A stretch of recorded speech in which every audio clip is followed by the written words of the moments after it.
Харуки Мураками на канале Физмат. Когда долго смотришь на море, начинаешь скучать по людям, а когда долго смотришь на людей – по морю.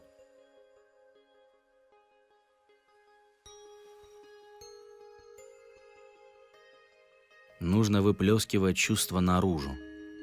Хуже, если перестать это делать, иначе они будут накапливаться и затвердевать внутри, а потом умирать.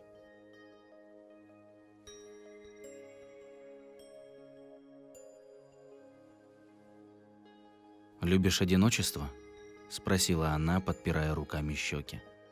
«В одиночку путешествуешь, в одиночку ешь, сидишь на занятиях в стороне от всех. Я не люблю одиночество, просто не завожу лишних знакомств», – сказал я, чтобы в людях лишний раз не разочаровываться.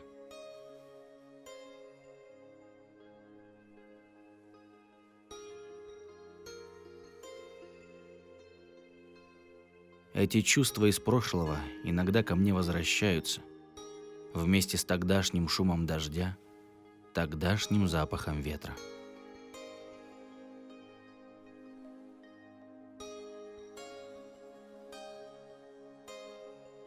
За тебя я не беспокоюсь. Такие, как ты, всегда в порядке, что бы с ними ни происходило.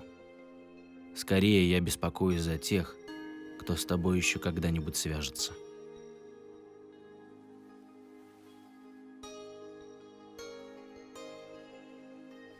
Память согревает человека изнутри и в то же время рвет его на части.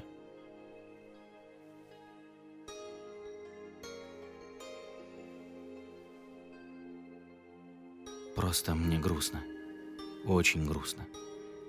И перед тобой неудобно. Я лишь требую от тебя и ничего не даю взамен. Говорю, что в голову взбредет, вызываю, таскаю за собой. Но ты единственный, с кем я могу себе такое позволить.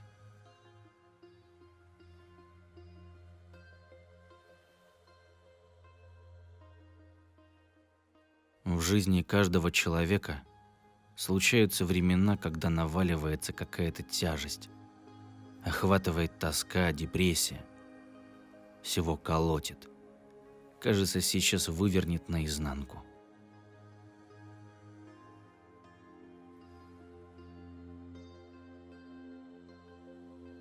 Какой бы ни была истина, невозможно восполнить потерю любимого человека.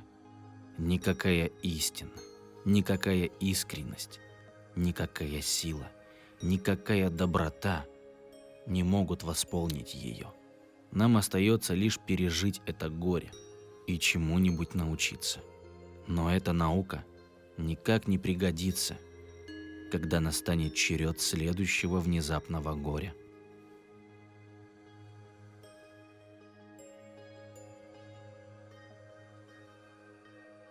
Такое чувство, что благодаря тому, что тебя встретил, смог немножко полюбить этот мир.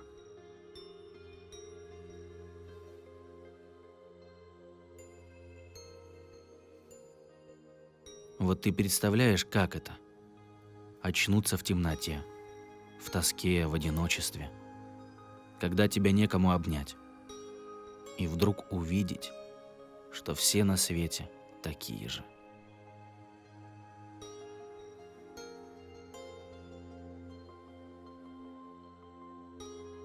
Один быть никто не любит.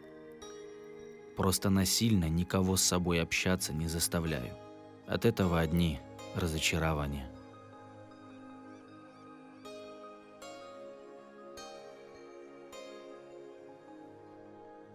Она всегда улыбалась так приветливо, что хотелось взять и унести ее улыбку с собой.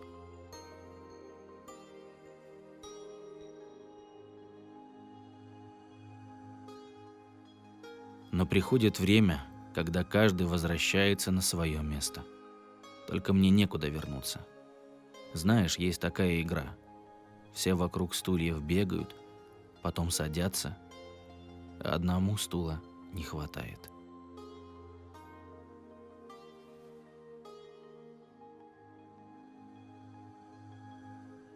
Это, конечно, сугубо моя проблема. И тебе, пожалуй, все равно. Только я больше ни с кем не сплю, потому что не хочу забыть твое прикосновение.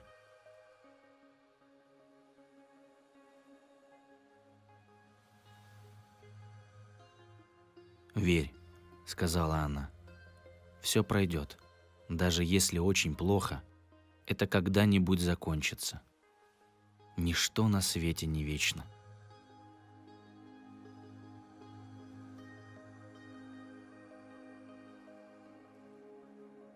Не обращай ни на кого внимания. И если думаешь, что можешь стать счастливым, не упускай этого шанса и будь счастлив. Как я могу судить по своему опыту, в жизни таких шансов бывает раз-два и обчелся. А упустив их, жалеешь потом всю жизнь.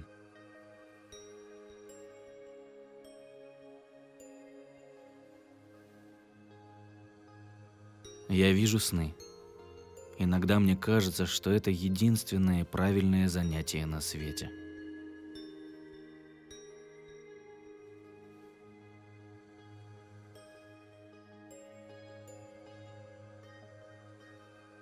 Отдающий без сожаления всегда получает плюс.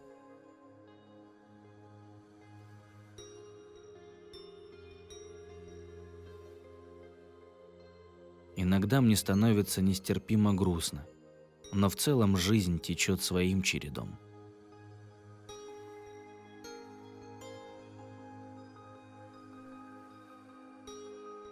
Время проходит. Вот в чем беда. Прошлое растет, а будущее сокращается.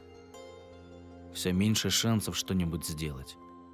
И все обиднее за то, чего не успел.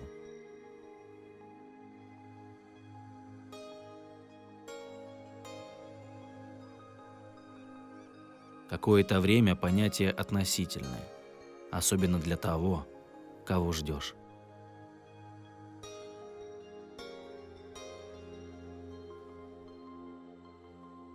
Достаточно смены декораций, и все сразу может измениться. Ход времени, поток эмоций.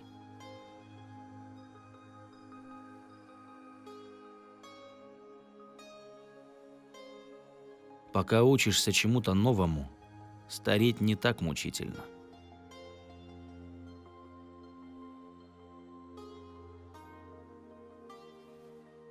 Мне и невдомек было, что можно нанести человеку такую глубокую рану, после которой уже ничего не вернешь, не поправишь. Иногда для этого достаточно одного своего существования.